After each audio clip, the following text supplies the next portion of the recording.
1902년 여름, 런던 서부 해머스미스에 위치한 하숙집. 오카쿠라 요시사부로는 인도 아잔타석불 그림이 그려진 엽서를 한 장 받았다. 발신자는 카쿠조 형이었다. 당시 카쿠조는 공식적으로는 매무성의 유적 보존법과 관련하여 불교유적 조사차 인도를 방문 중이었다. 현재 캘커타에 있는 친구의 작은 사원에 머무르고 있으며 건강하게 잘 지내고 있다고 했다. 인도인 친구의 도움을 얻어 런던에서 책을 출간할 수 있게 되어 매우 기쁘며 영문원고 더 아이디얼즈 오브 더 이스트 위드 스페셜 레퍼런스 투 더 아트 오브 재팬은 이미 탈고해 존 머레이 출판사로 보냈다고 했다. 일정이 허락한다면 자신의 대리인으로 원고 최종 교정을 봐줄 것과 초판이 나올 때까지 지켜봐달라고 부탁했다. 지난 4월 런던에 도착한 오카쿠라 요시사부로는 먼저 서지학자이며 세익스피어 학자인 맥케로우를 만나 엘리자베스 시대 영문학 지도를 받는 한편 유학 중에 자신이 전문적으로 연구할 분야에 대해 상담했다. 킹스 칼리지 런던과 트리니티 칼리지 캠브리지 출신인 맥케로우는 1897년에 도일하여 도쿄의 국어학교에서 3년간 영문학을 가르친 적이 있어서 이미 면식이 있는 사이였다. 맥케로우는 제자 가타야마 히로시와 공저로 1902년에 영어 발음학을 출간했다. 발음 기호를 일본에 처음으로 소개한 책으로 알려져 있다. 맥케로우로부터 퀸즈 칼리지 동일어 교수이며 음성학자인 리프만을 소개받았다. 리프만은 개혁 교수법 진영의 학자로 음성학을 기초로 한 외국어 교수법 개발과 영어 철자 간략화에 관한 연구를 하고 있었다. 오카쿠라는 리프만에게 어학교수법과 발음학에 대해 지도받고 그의 학교에서 신교수법 수업을 창간하고 있었다. 아시아 이즈 원. 존 머레이 출판사 편집자로부터 건네받은 원고 본문의 첫 장은 이렇게 시작됐다. 라는 감탄사가 요시사부로의 입에서 자기도 모르게 흘러나왔다. 미스터 오카쿠라, 당신도 저와 비슷한 반응을 보이시네요. 저도 그 원고를 보자마자 그런 감탄사가 저절로 나왔습니다. 영국인 편집자가 미소를 지으며 자기도 바로 그 첫 문장에 끌렸다고 말했다. 그러셨군요. 일본의 예술, 특히 불교 미술을 통해 중국에 이어 인도까지 동양 문명의 근원을 찾아가는 여정 끝에 드디어 그 종착점인 인도에서 아시아는 하나다라고 외치다니. 비록 형이지만 그의 비범함에 찬사를 보내지 않을 수 없습니다. 일찌감치 형의 천재성을 간파한 요시사부로지만 이런 형의 능력과 기백에 종종 놀라곤 했다.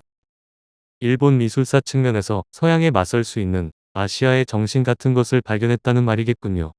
두 형제분이 모두 범상치않아 보입니다. 나중에 미스터 오카쿠라도 좋은 책으로 만나뵐 수도 있을 것 같습니다. 하하하. 형은 노력파인 저로서는 도저히 넘을 수 없는 거대한 벽입니다. 요시사부로가 호탕하게 웃으며 말했다. 어릴 때 어머니를 잃고 첫째 형마저 구루병으로 갑자기 요절하는 바람에 큰 충격을 받았던 그에게 활달한 성격의 카쿠조는 다정한 형이자 친구나 다름없는 존재였다. 요시사부로는 원고의 다음 내용이 궁금해 빠른 속도로 읽어 내려갔다. 원고는 도쿄 미술학교 강의로 긴 일본의 미술사가 주 내용이고 인도의 유명한 힌두승 스와미 비베카난다의 서문, 본문의 첫 장인 더 랭지 오브 아이디얼즈, 결론에 해당하는 맨 마지막 장 더 비스타로 구성되었다. 카쿠조는 서양에 대비되는 하나의 문명권으로서 아시아의 이상이 구현된 인도의 종교, 중국의 철학, 일본의 예술이 가진 가치를 서양에 알리기 위해 이 책을 저술했다고 했다. 특히 불교 미술을 통해 아시아의 이상이 어떻게 구현했는지를 일본의 원시 미술부터 메이지기 미술까지 미술사를 중심으로 설명했다. 일본은 외세의 침략을 받은 적이 없어 찬란했던 고대 아시아의 종교, 철학 예술을 그대로 간직해온 유일한 나라라는 점을 강조했다. 일본 예술은 인도와 중국의 영향을 받았으나 단순히 모방하고 간직하는 차원에 머무는 것이 아니라 대륙문화를 소화하여 어디에서도 찾아볼 수 없는 독특한 예술공예품을 탄생시켰다는 자부심도 거침없이 드러냈다. 그 결과 일본의 예술사는 동양의 이상을 구현했다고 주장했다. 카쿠조는 이어지는 그의 다른 영어책 더 어웨이커닝 오브 재팬과 더 북 오브 티를 통해 동양으로 침입하는 데 한통속이 된 서양에 맞서 아시아 국가도 서로 협력하여 대항하자는 아시아주의를 주장했다. 카쿠조의 이런 호기로운 주장은 당시 시성으로 불리던 인도의 타고르와 훗날 신의 혁명으로 중화민국을 세운 정치혁명가 순원에게도 영향을 줬다.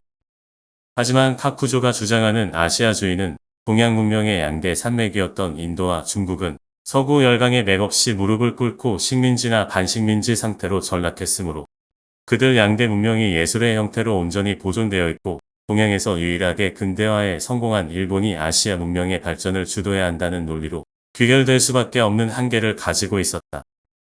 러일 전쟁 중인 1904년 카쿠조가 뉴욕과 런던에서 출간한 더 어웨이커닝 오브 재팬은 한반도의 지정학적 위치와 관련하여 주목할 만한 내용을 담고 있다.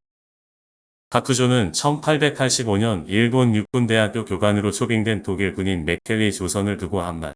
조선은 일본의 심장을 겨누는 비수를 인용하며 다음과 같이 언급했다. 한국은 일본 열도의 심장을 겨누는 비수이므로 적대 세력이 한반도를 차지하면 당장 일본의 안보가 위협받게 된다. 게다가 한국과 만주의 독립은 일본 민족의 생존과 관련하여 경제적으로도 필요하다. 왜냐하면 이들 나라의 광범위한 경작지에서 우리의 합법적인 배출구를 빼앗긴다면 장래에 수많은 일본인들이 기아에 시달리게 될 것이기 때문이다. 따라서 고대 일본의 영토였던 한반도에 대한 일본의 요구는 공법적으로도 정당하며 일청전쟁과 일러전쟁은 일본의 안보와 한국의 독립을 위해서는 불가피한 것이었다. 라고 주장했다. 이런 카쿠조의 안보가는 요시다 쇼인의 정한론, 야마가타 아리토모의 주권선과 이익선 주장의 연장선상에 있다. 당시 대다수 일본 정치인과 지식인들의 조선에 대한 인식도 카쿠조와 별반 다르지 않았다. 조선은 약하고 부패한 나라이기 때문에 일본의 안보는 물론이고 동양의 평화를 위협함으로 화해의 근원을 없애기 위해서는 애초에 조선을 일본의 지배하에 두어야 한다고 주장했다. 이런 주장의 이면을 들여다보면 인도나 중국은 고대 문명의 발상지라는 사실을 서구도 인정하고 있고 일본도 인도나 중국 문명의 영향을 받았으므로 그런 사실 자체는 부정할 수 없어 상대로 인정은 하지만 조선쯤은 그냥 무시하거나 멸시해도 된다는 논리와 다를 바 없었다. 따라서 아시아는 하나니 동양의 평안이 하는 일본인들의 주장은 대륙 침략의 의도를 숨기거나 자신들에게 유리한 우호 세력을 만들기 위한 그럴듯한 포장일 뿐이었다.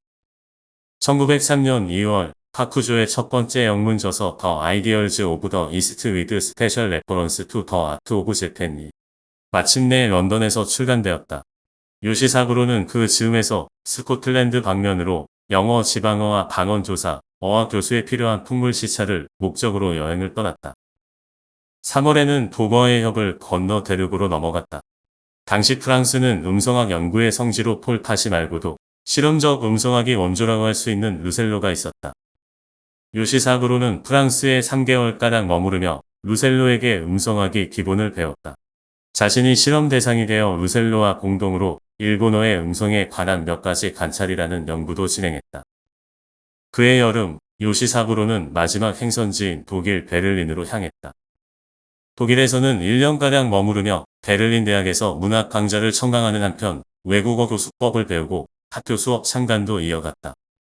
귀국을 앞둔 1905년에는 런던 대학 정경대학의 사회학 강좌에서 일본 문화론을 강의하였다. 그 강의 내용을 정리하고 문호 조지 메러디스의 서문을 곁들인 더 재패니즈 스피릿을 영문으로 출간했다. 당시 메이지 지식인들은 서양인들을 깜짝 놀라게 해주고 싶다며 영문 저술 출간 경쟁에 열을 올리고 있었다. 우치무라 간조의 재팬 앤 재패니즈, 니토베 이나조의 부시도 더 소울 오브 재팬과 우카쿠라 카쿠조의 더 북 오브 티 같은 책도 그렇게 해서 나왔다. 세 책 모두 일본을 서양에 소개하는 책으로 호평을 받았으며 지금도 꾸준히 읽히고 있다.